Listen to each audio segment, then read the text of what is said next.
সাইডে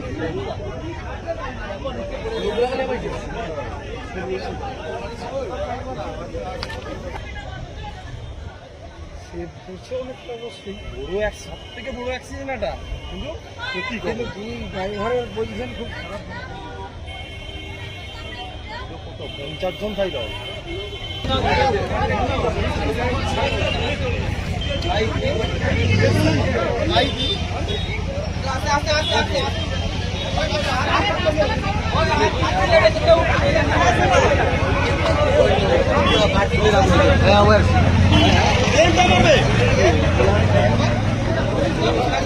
हेल्पर का सब देखिए